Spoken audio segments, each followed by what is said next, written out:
Students, आप सभी का स्वागत है। आपका चैप्टर चल रहा है परमाणु संरचना, एटॉमिक स्ट्रक्चर। और आज की वीडियो में हम पढ़ेंगे बोर का परमाणु मॉडल। पिछली वीडियो में हमने पढ़ा रदरफोर्ड का परमाणु मॉडल और उसकी कमियां। रदरफोर्ड का परमाणु मॉडल क्यों असफल हो गया? क्योंकि उसके द्वारा परमाणु के अस्थायित्व की व्याख्या नहीं की जा सकी और वो हाइड्रोजन के रैखिक स्पेक्ट्रम की व्याख्या नहीं कर सका। इस वजह से जो रदरफोर्ड का परमाणु मॉडल था वो फेल हो गया। अब उसके बाद में जब रदरफोर्ड का परमाणु मॉडल फेल हो गया तो उसके बाद में 1913 में डेनिश वैज्ञानिक नील बोर ने मैक्स प्लांक के क्वांटम सिद्धांत का उपयोग करके, मैक्स प्लांक ने, साइंटिस्ट का नाम है मैक्स प्लांक, इन्होंने क्वांटम सिद्धांत दिया था, क्वांटम सिद्धांत दिया था। इसका उपयोग करके रदरफोर्ड के परमाणु मॉडल की कमियों को दूर किया। अब क्वांटम सिद्धांत क्या है ये मैंने आपको पहले भी बताया है। देखो, क्वांटम सिद्धांत ये है मैक्स प्लांक का कि कोई भी वस्तु विकिरण ऊर्जा का अवशोषण या उत्सर्जन निरंतर क्रम में नहीं करती। ऊर्जा का अवशोषण या उत्सर्जन कोई भी वस्तु निरंतर क्रम से नहीं कर सकती, बल्कि ऊर्जा का अवशोषण या उत्सर्जन निश्चित ऊर्जा के पैकेटों के रूप में होता है। ऊर्जा का अवशोषण या उत्सर्जन निश्चित ऊर्जा के पैकेटों के रूप में होता है, पैकेटों के रूप में होता है। और ये निश्चित ऊर्जा के पैकेट ही कहलाते हैं क्वांटा या फोटोन। क्वांटा और या इनको क्या बोलते हैं? इनको बोलते हैं फोटोन। और जिनकी ऊर्जा को E बराबर h न्यू के द्वारा प्रदर्शित करते हैं। एक क्वांटा या फोटोन की ऊर्जा एनर्जी E बराबर h न्यू। h क्या है ये पहले भी बता चुके हैं हम पहली वीडियो में। E बराबर फोटोन की एनर्जी है, E प्लांक नियतांक है, ओ सॉरी h क्या है? h बराबर प्लांक कांस्टेंट। ये प्लांक नियतांक है। प्लांक नियतांक का मान होता है 6.625 इंटू 10 की power minus 34 joule second. 34 joule second इसका मान होता है। और ये न्यू क्या है? न्यू आवर्ती होती है ना। और हमें पता न्यू बराबर होती है ना, न्यू बराबर c अपॉन लैम्बडा। c बराबर होती है, ये प्रकाश है, प्रकाश की चाल होती है, या इसको लिख सकते हैं E बराबर hc अपॉन लैम्बडा। इसको हम लिख सकते हैं hc अपॉन लैम्बडा। तो देखो यहां तक देखिए, मैक्स प्लांक ने यह बताया कि कोई भी वस्तु विकिरण ऊर्जा का अवशोषण या उत्सर्जन निरंतर क्रम से नहीं कर सकती, निरंतर क्रम में नहीं करती, बल्कि ऊर्जा का अवशोषण या उत्सर्जन निश्चित ऊर्जा के पैकेटों के रूप में होता है। और ये पैकेट ही कहलाते हैं क्वांटा या फोटोन। और एक क्वांटा या फोटोन की एनर्जी होती है E बराबर होती है h न्यू के। यानी कि कोई भी वस्तु या तो वो एक h न्यू ऊर्जा को अवशोषित या उत्सर्जित करती है, या 2h न्यू ऊर्जा को अवशोषित या उत्सर्जित करती है, 3h न्यू ऊर्जा को अवशोषित या उत्सर्जित करती है।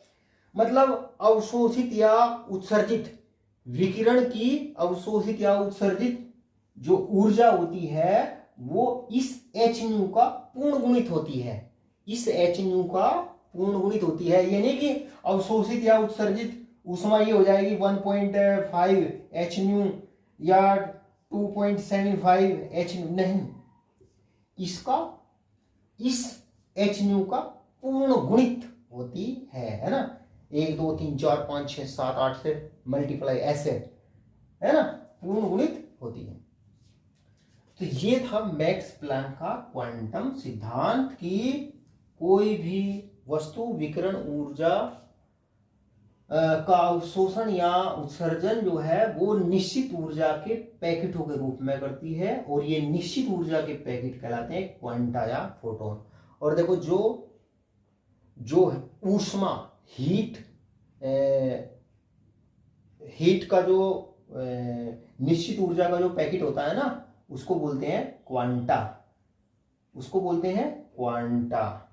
हीट के विकिरण के एक पैकेट को क्या बोलेंगे? क्वांटा।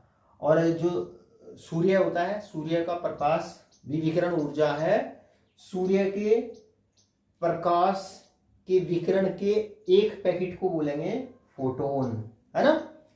हीट के एक पैकेट को बोलेंगे क्वांटा, प्रकाश के एक पैकेट को बोलेंगे फोटोन। तो कोई भी वस्तु विकिरण ऊर्जा का अवशोषण या उत्सर्जन निश्चित ऊर्जा के पैकेटों के रूप में करती है, जिनको बोलते हैं क्वांटा या फोटोन। और इसी सिद्धांत का उपयोग करके बोर ने रदरफोर्ड के परमाणु मॉडल की कमियों को दूर किया और अपना परमाणु मॉडल प्रस्तुत किया, जिसे कहते हैं बोर का परमाणु मॉडल।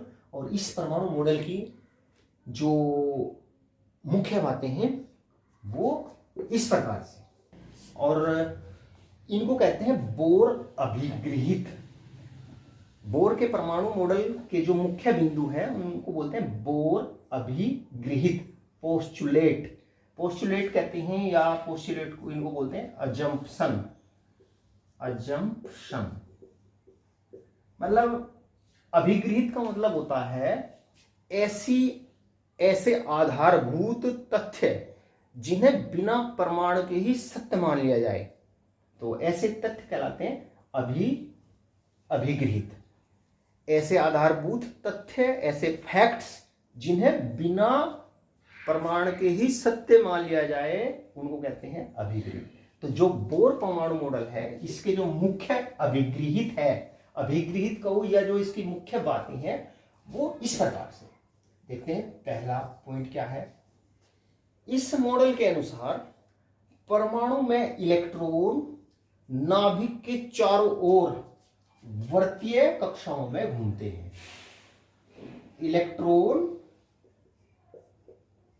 इलेक्ट्रॉन नाभिक के चारों ओर वर्तीय कक्षाओं में घूमते हैं। वर्तीय कक्षाओं में सर्कुलर ऑर्बिट्स में घूमते हैं।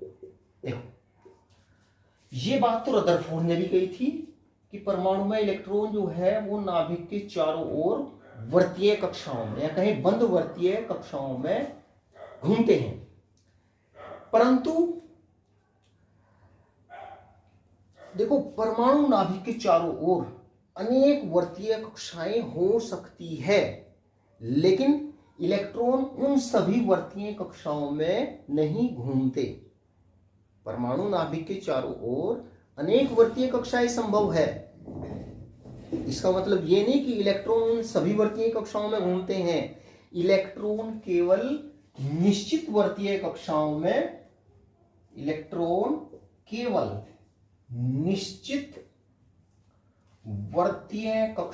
में, बिना ऊर्जा उत्सर्जन किए घूमते हैं।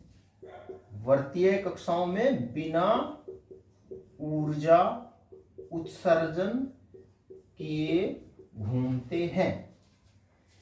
देखो, रदरफोर्ड ने भी बताया था कि भाई परमाणु में इलेक्ट्रॉन नाभिक के चारों ओर वर्तीय कक्षाओं में घूमते हैं। वही बात इसने भी कही, वर्तीय कक्षाओं में घूमते हैं। तो फिर ये मॉडल उससे अलग क्यों हुआ? इसमें कई बातें रदरफोर्ड के मॉडल से अलग है।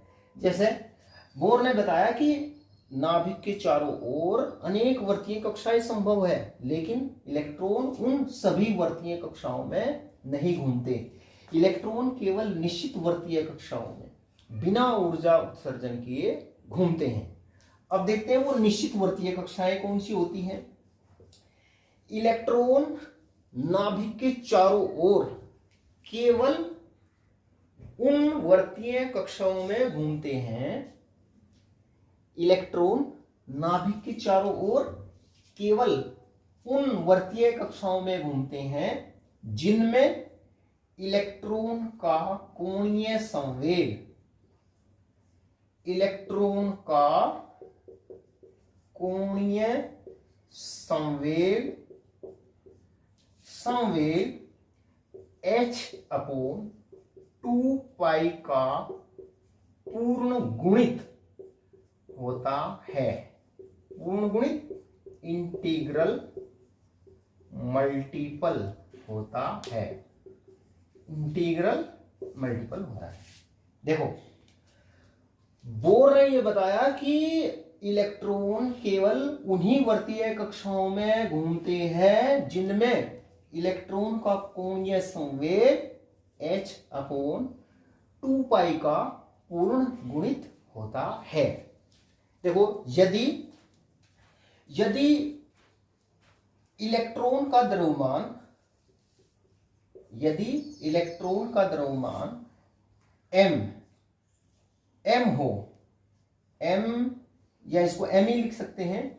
यदि me द्रव्यमान का इलेक्ट्रॉन r त्रिज्या की कक्षा में, त्रिज्या कितनी r त्रिज्या की कक्षा में v वेग से गतिमान है ना। मान लो ये नाभिक है ना, और ये कक्षा है और इसमें ये इलेक्ट्रॉन है।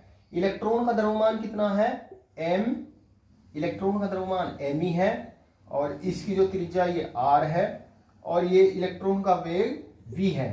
तो इलेक्ट्रॉन का जो कोणीय संवेग होगा ना वो mvr होगा। इलेक्ट्रॉन का कोणीय संवेग कहेंगे बराबर होगा mvr के बराबर होगा। तो इलेक्ट्रॉन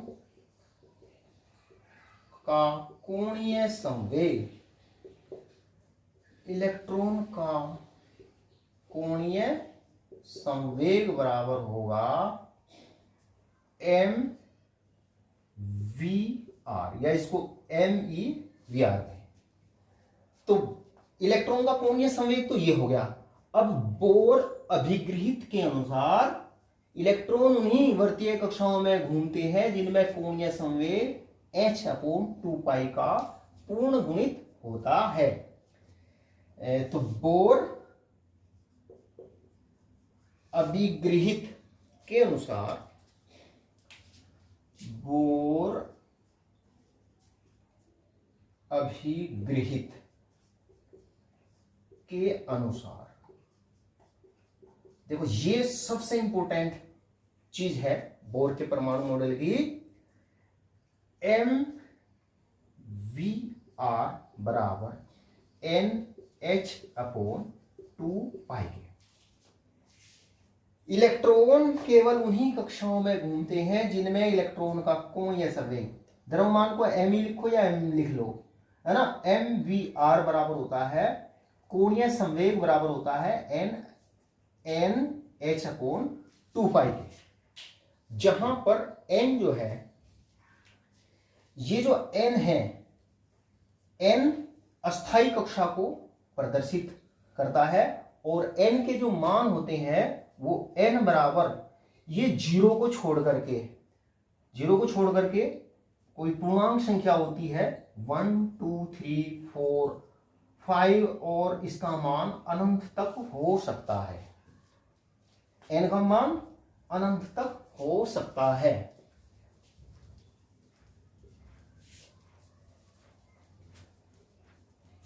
और इन कक्षाओं को कहते हैं अस्थाई कक्षाएं। देखो जैसे यहां पर देखते हैं, ये परमाणु का नाभिक, इलेक्ट्रॉन केवल निश्चित कक्षाओं में घूमते हैं जिनमें इलेक्ट्रॉन का जो कोणीय संवेग होता है वो h/2 का पूर्ण गुणित होता है।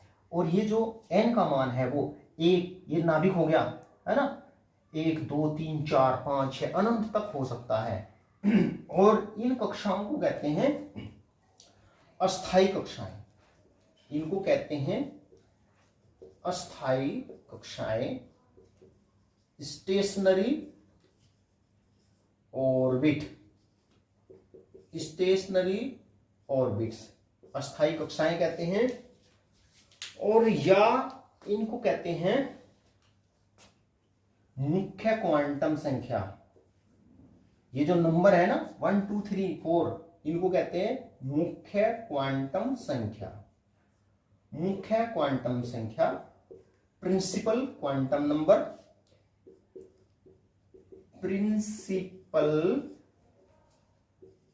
Quantum number, principal quantum number. और या इनको कहते हैं कोष। इनको क्या बोलते हैं? कोष, शेल, सेल।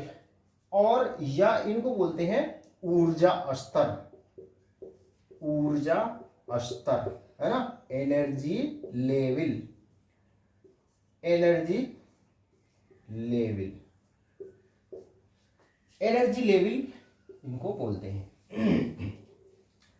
देखो, परमाणु में इलेक्ट्रॉन नाभिक के चारों ओर केवल उन्हीं कक्षाओं में घूमते हैं जिनमें इलेक्ट्रॉन का जो कोणीय संवेग होता है mvr, वो h/2π का पूर्ण गुणित होता है।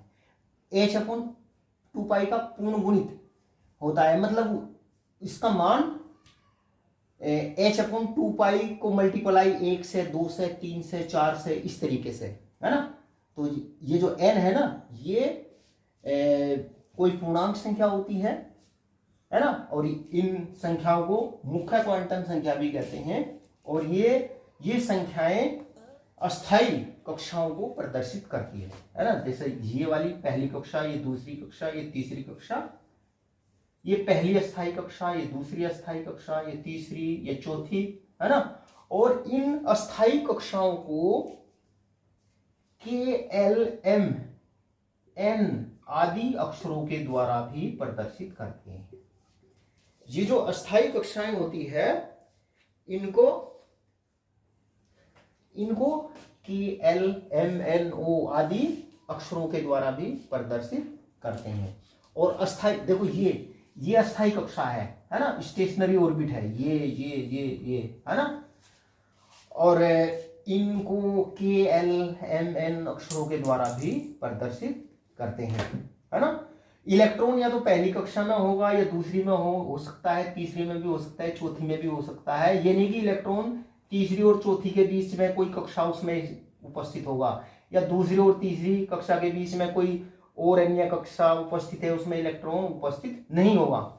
इलेक्ट्रॉन केवल उन्हीं कक्षाओं में उपस्थित होते हैं जिनमें इलेक्ट्रॉन का जो कोणीय संवेग होता है, एंगुलर मोमेंटम जो होता है ना, वो h/2π का पूर्ण गुणित होता है ना। और ये n के मान, h क्या है? ये प्लांक कांस्टेंट है। और n के मान क्या हो सकते हैं? 0 को छोड़ करके कोई धन पूर्णांक संख्या होती है, 1 2 3 4 अनंत तक इसका मान हो सकता है ना। और इन कक्षाओं को कहते हैं अस्थाई कक्षाएं, है ना। और ये जो संख्याएं होती है कक्षाओं की, इनको बोलते हैं मुख्य क्वांटम संख्या, है ना। या इनको बोलते हैं कोष, है ना, K कोष, L कोष, M कोष, N कोष, या इनको बोलते हैं ऊर्जा स्तर। तो इलेक्ट्रॉन नाभिक के बाहर केवल निश्चित वर्तीय कक्षाओं में ही घूमते हैं। और ये जो प्रत्येक अस्थाई कक्षा होती है, प्रत्येक अस्थाई कक्षा जो होती है, वो एक निश्चित ऊर्जा स्तर को प्रदर्शित करती है। KLMN ये अस्थाई कक्षा है। प्रत्येक अस्थाई कक्षा एक निश्चित ऊर्जा स्तर को प्रदर्शित करती है। और इन कक्षाओं में इलेक्ट्रॉन की ऊर्जा स्थिर रहती है। इलेक्ट्रॉन इन कक्षाओं में बिना ऊर्जा उत्सर्जन किए घूमते हैं। और जैसे जैसे नाभिक से इन कक्षाओं की दूरी बढ़ती है, देखो ये नाभिक है, ये पहली कक्षा। दूसरी, जैसे जैसे नाभिक से इन कक्षाओं की दूरी इंक्रीज होती है, बढ़ती है, तो इन कक्षाओं की ऊर्जा बढ़ती है। इन कक्षाओं की ऊर्जा क्या होती है? बढ़ती है। मतलब जो नाभिक के बाहर का पहला कोश है उसकी जो ऊर्जा होती है वो सबसे कम होती है ना। और जैसे जैसे फिर बाहर नाभिक से दूर जाते हैं, कक्षाओं की जो ऊर्जा है, एनर्जी लेवल जो है वो बढ़ता जाता है। देखो, साधारण अवस्था में इलेक्ट्रॉन जो है वो निम्नतम ऊर्जा की कक्षा में रहते हैं। परमाणु में साधारण अवस्था में इलेक्ट्रॉन निम्नतम ऊर्जा की कक्षा में रहते हैं। इसे परमाणु की तलस्थ अवस्था इसको बोलते हैं ग्राउंड स्टेट, या इसको कहते हैं मूल अवस्था, या इसको बोलते हैं आद्य अवस्था। देखो, साधारण अवस्था में इलेक्ट्रॉन परमाणु में कहां रहते हैं? जो निम्नतम ऊर्जा की कक्षा होती है या जो लोएस्ट एनर्जी लेवल होता है उसमें रहते हैं। और परमाणु की इस अवस्था को कहते हैं तलस्थ अवस्था या मूल अवस्था। जब इलेक्ट्रॉन बाहर से ऊर्जा अवशोषित करता है तो वो उच्च ऊर्जा की कक्षा में चला जाता है। मान लो इलेक्ट्रॉन यहां पर है, इस पहली कक्षा में है, और इसने बाहर से विकिरण ऊर्जा अवशोषित की। अब ये इलेक्ट्रॉन पहुंच गया उच्च ऊर्जा की कक्षा में, है ना, हाई एनर्जी लेवल में पहुंच गया। मान लो यहां पहुंच गया, मान लो अब इलेक्ट्रॉन यहां है, तो ये अवस्था कहलाती है उत्तेजित अवस्था। इस अवस्था को कहते हैं उत्तेजित अवस्था, एक्साइटेड स्टेट। इस अवस्था को कहते हैं उत्तेजित अवस्था, एक्साइटेड स्टेट। यानी कि परमाणु में जब इलेक्ट्रॉन ऊर्जा ग्रहण करके हाई एनर्जी लेवल में उच्च ऊर्जा की कक्षा में कूद जाते हैं तो परमाणु की वो अवस्था कहलाती है उत्तेजित अवस्था। तो साधारण अवस्था में परमाणु में इलेक्ट्रॉन कहाँ रहते हैं? जो निम्न ऊर्जा की कक्षा होती है, या जो कहें जो लोएस्ट एनर्जी लेवल होता है, उसमें रहते हैं। देखो,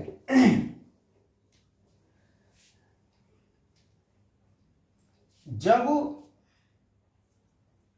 इलेक्ट्रॉन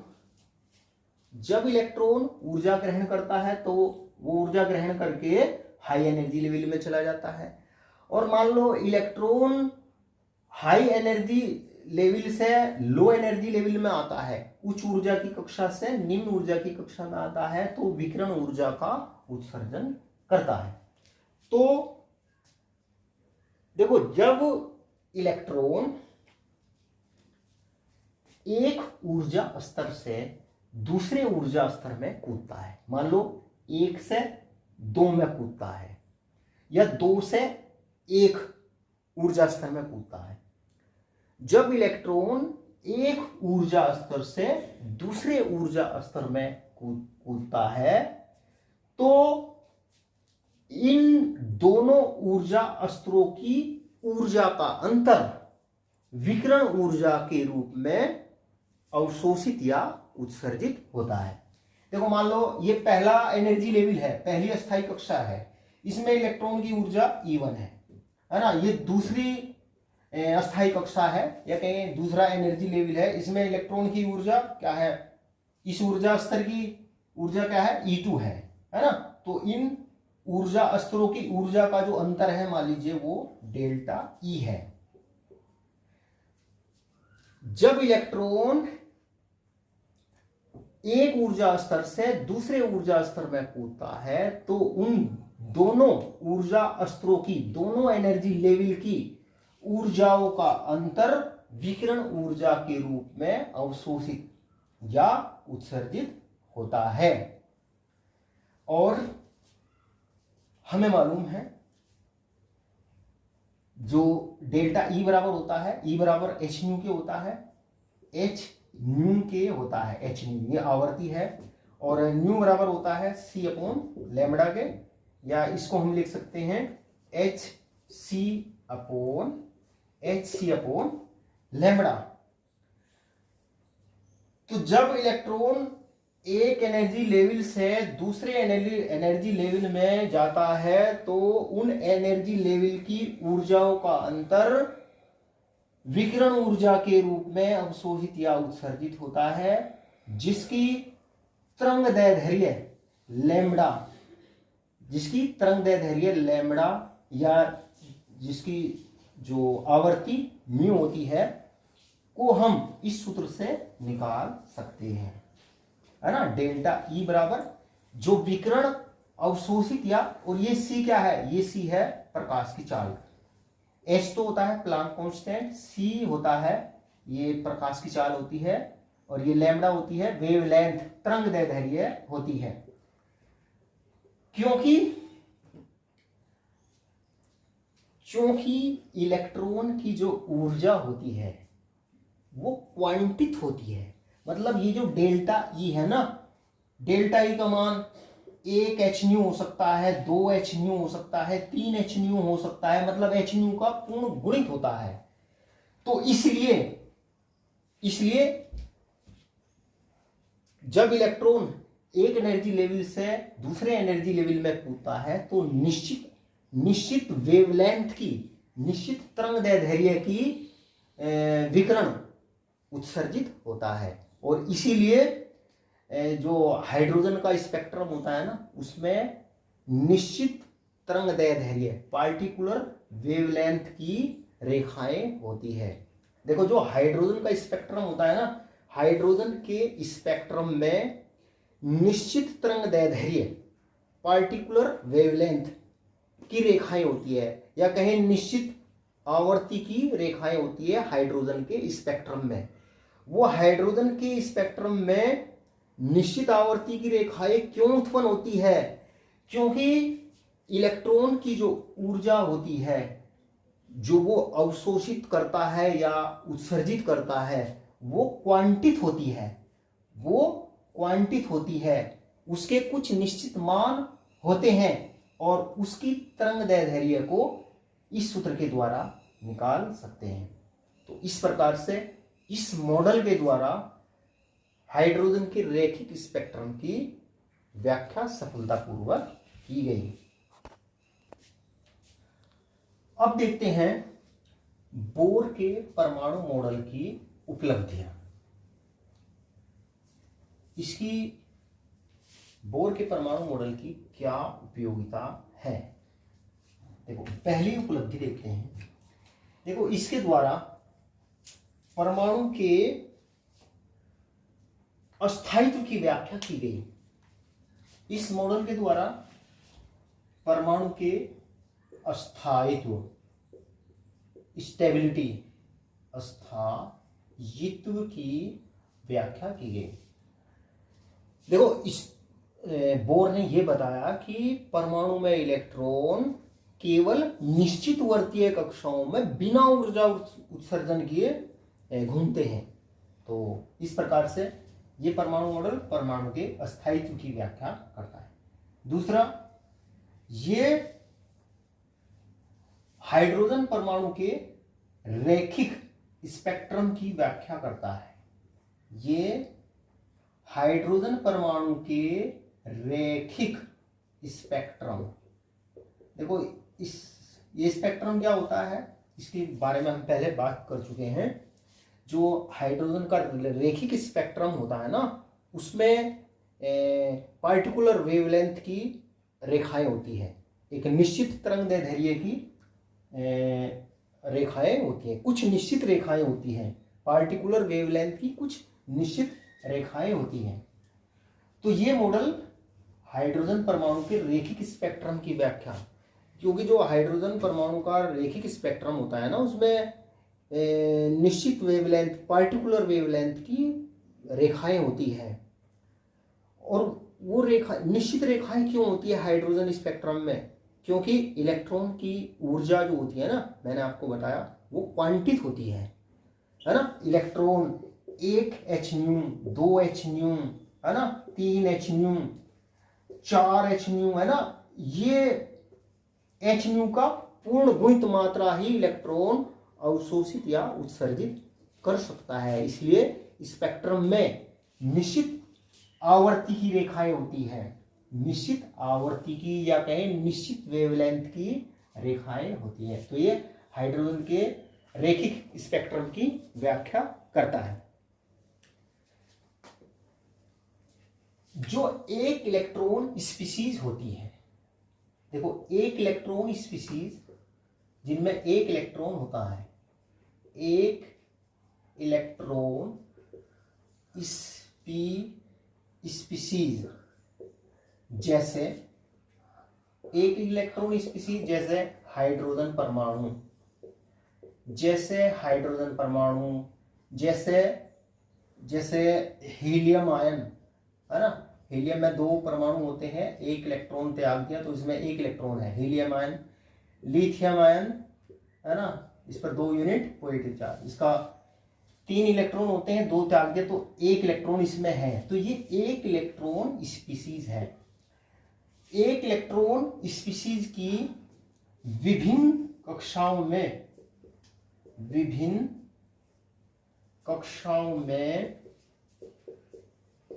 इलेक्ट्रॉन की ऊर्जा इस सूत्र के द्वारा ज्ञात कर सकते हैं।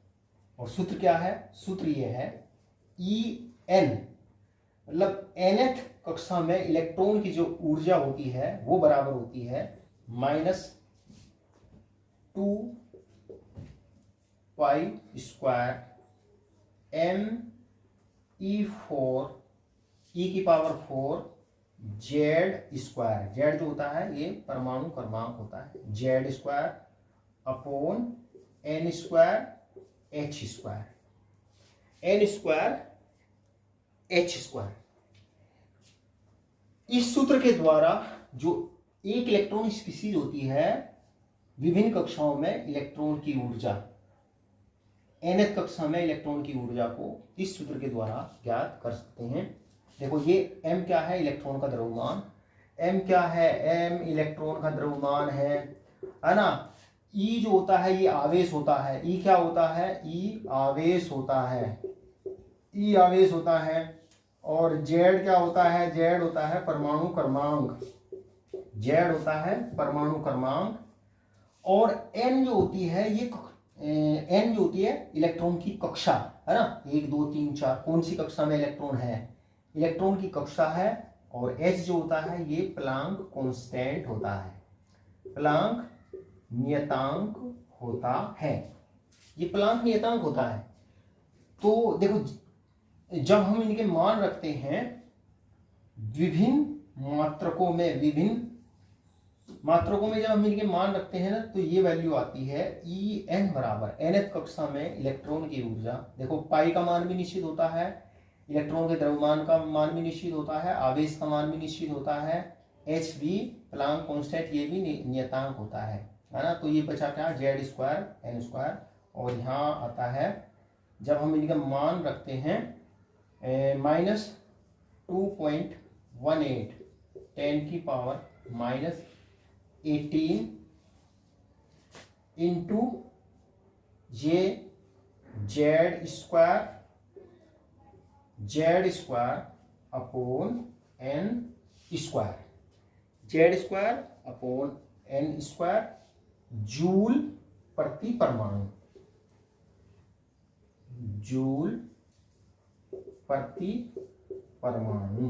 जूल प्रति परमाणु।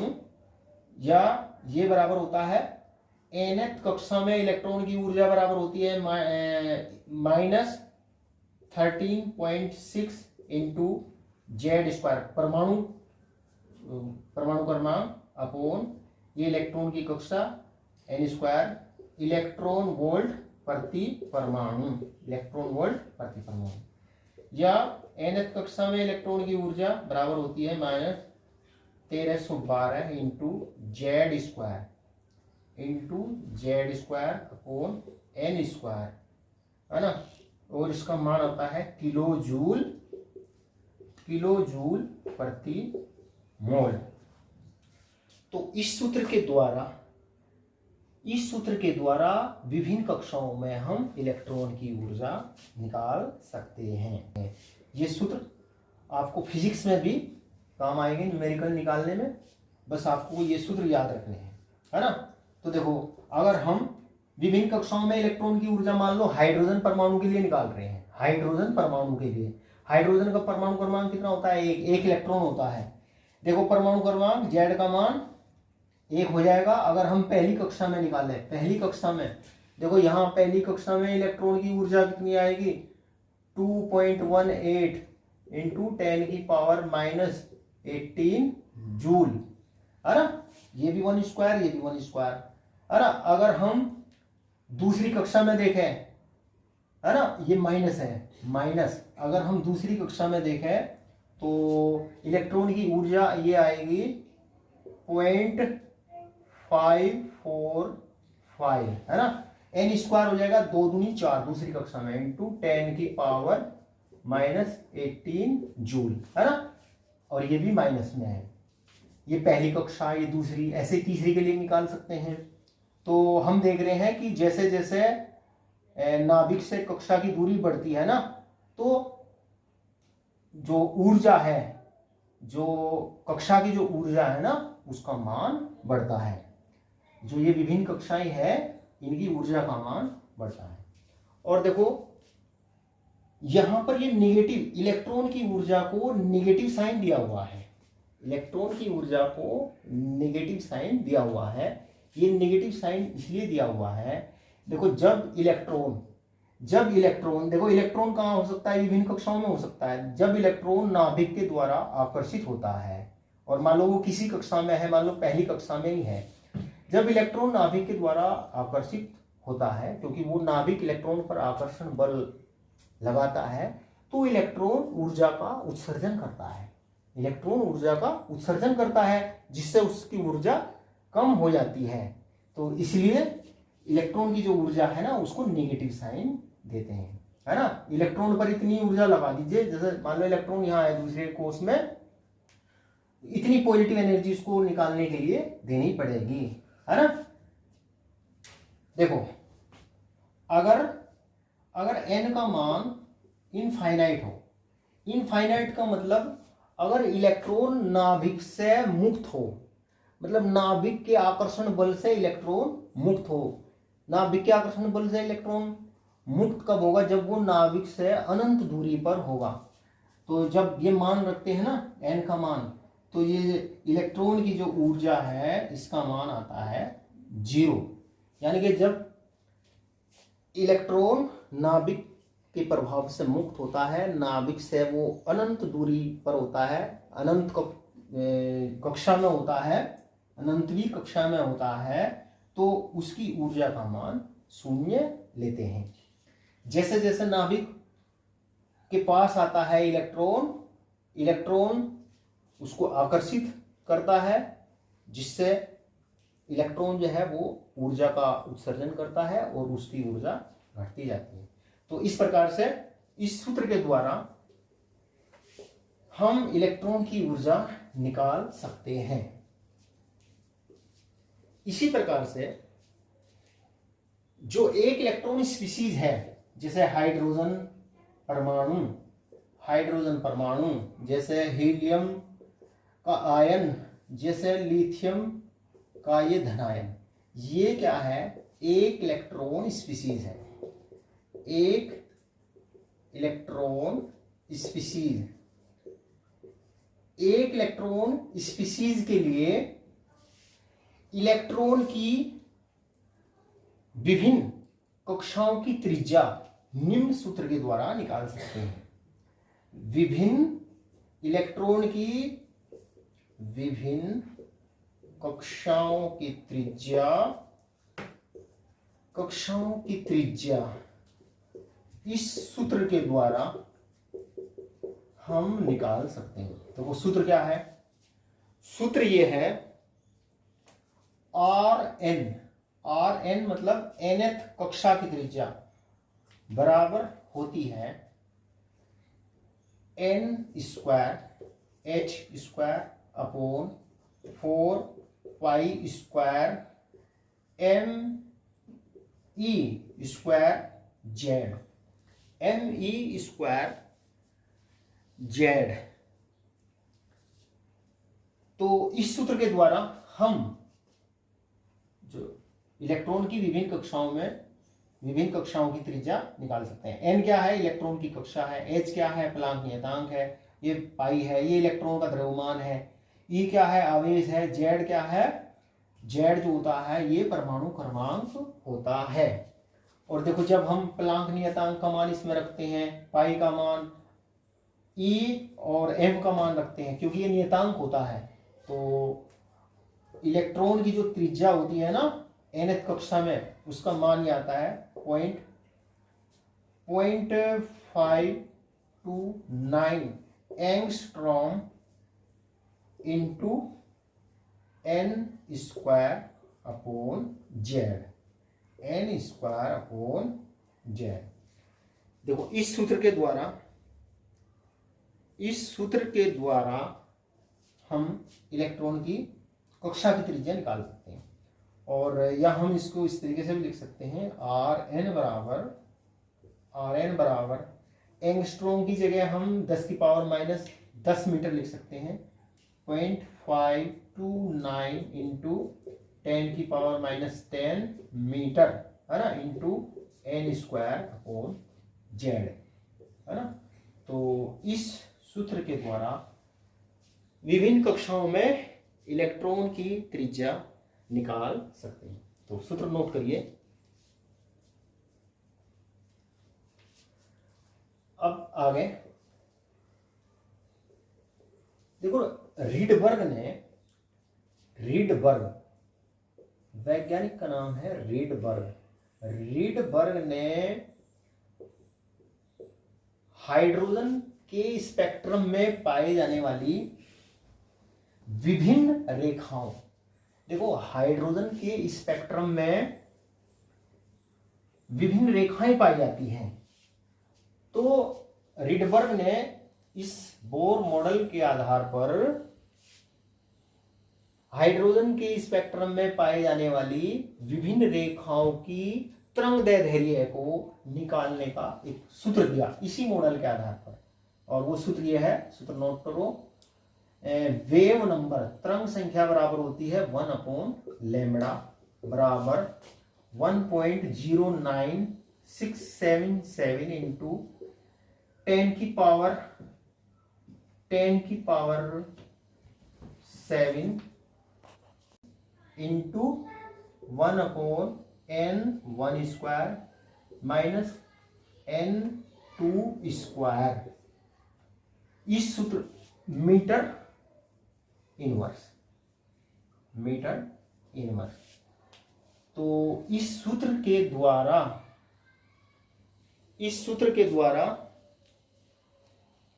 रीडबर्ग ने जो हाइड्रोजन का लाइन स्पेक्ट्रम होता है और उसमें विभिन्न लाइनें होती है, उनकी तरंगदैर्ध्य की गणना इस सूत्र के द्वारा कर सकते हैं। जहां पर जो n1 है ना, n1 नाभिक की इलेक्ट्रॉन की पहली कक्षा है, n2 इलेक्ट्रॉन की अंतिम कक्षा है ना।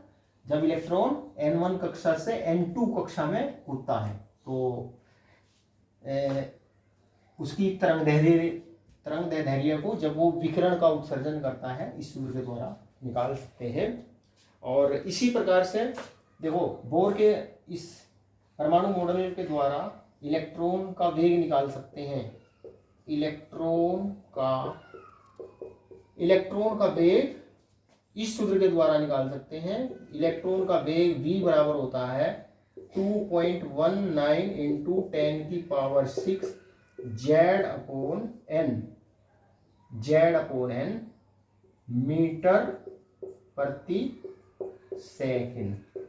बस केवल ये सूत्र याद रखना है आपको, 2.19 इंटू 10 की पावर 6 जेड जो होता है परमाणु क्रमांक होता है, एन इलेक्ट्रॉन की कक्षा होती है। तो इस प्रकार ये बोर के परमाणु मॉडल की मुख्य उपलब्धियां हों। लेकिन बोर का परमाणु मॉडल भी असफल हो गया। बोर का परमाणु मॉडल इसलिए असफल हो गया, देखो जो बोर का परमाणु मॉडल है वो एक इलेक्ट्रॉन तंत्रों के, एक इलेक्ट्रॉन तंत्र जैसे हाइड्रोजन परमाणु, जैसे हीलियम के ऊपर पॉजिटिव चार्ज, ये helium 1 unit positive charge, lithium 2 unit positive charge, है ना, हाइड्रोजन परमाणु, ये क्या है, ये एक इलेक्ट्रॉन तंत्र है, एक इलेक्ट्रॉन वाली स्पीशीज है। तो जो बोर का परमाणु मॉडल है ये एक इलेक्ट्रॉन तंत्र वाले, एक इलेक्ट्रॉन तंत्रों के स्पेक्ट्रम की व्याख्या तो इसके द्वारा सफलतापूर्वक की जा सकी। लेकिन जो बहु इलेक्ट्रॉन तंत्र होते हैं, या कहें जिनमें, जिन परमाणुओं में बहुत से इलेक्ट्रॉन होते हैं, उनके स्पेक्ट्रम की व्याख्या करने में ये परमाणु मॉडल असफल हो गया। हाइड्रोजन परमाणु के स्पेक्ट्रम की व्याख्या तो इसने सफलतापूर्वक कर दी, लेकिन क्यों, उसमें एक इलेक्ट्रॉन था, लेकिन जिन परमाणुओं में एक से ज्यादा इलेक्ट्रॉन होते हैं उनकी व्याख्या, उनके स्पेक्ट्रम की व्याख्या करने में ये परमाणु मॉडल असफल हो गया। तो इसका मतलब ये हुआ कि भाई बोर के परमाणु मॉडल में भी कुछ न कुछ कमी है। इसके अलावा ये मॉडल जीमन प्रभाव को नहीं समझा सका। जीमन प्रभाव, ये जीमन प्रभाव को नहीं समझा सका। जीमन प्रभाव क्या है कि जीमन प्रभाव होता है विद्युत चुंबकीय क्षेत्र में स्पेक्ट्रमी रेखाओं का विपाटन। जो इस स्पेक्ट्रम की रेखाएं होती है ना, चुंबकीय क्षेत्र में रखने पर वो टूट जाती हैं, उनका विपाटन हो जाता है। तो ये जीमन प्रभाव को नहीं समझा सका। इसी प्रकार से ये स्टार्क प्रभाव को नहीं समझा सका। ये परमाणु मॉडल स्टार्क प्रभाव को नहीं समझा सका। स्टार्क प्रभाव क्या होता है, जिस प्रकार से चुंबकीय क्षेत्र में जो स्पेक्ट्रमी रेखाएं होती है उनका विपाटन हो जाता है, उसी प्रकार से विद्युत क्षेत्र में, चुंबकीय विद्युत क्षेत्र में स्पेक्ट्रमी रेखाओं का विपाटन हो जाता है। तो ये मॉडल जीमन प्रभाव को, स्टार्क प्रभाव को ये नहीं समझा सका। इसी प्रकार से ये हाइड्रोजन के स्पेक्ट्रम की सूक्ष्म संरचना की व्याख्या इसके द्वारा नहीं की जा सकी। तो इस प्रकार से बोर के परमाणु मॉडल में भी कुछ कमियां रह गई। तो प्यारे विद्यार्थियों, आज के लिए इतना ही। आज हमने पढ़ा बोर का परमाणु मॉडल, इसकी उपलब्धियां, इसकी कमियां। तो प्यारे विद्यार्थियों, आज की वीडियो में इतना ही। वीडियो अच्छा लगे तो लाइक करना, शेयर करना, चैनल को सब्सक्राइब करना। चैनल का नाम chemistry bye Ashok Kumar. Thank you.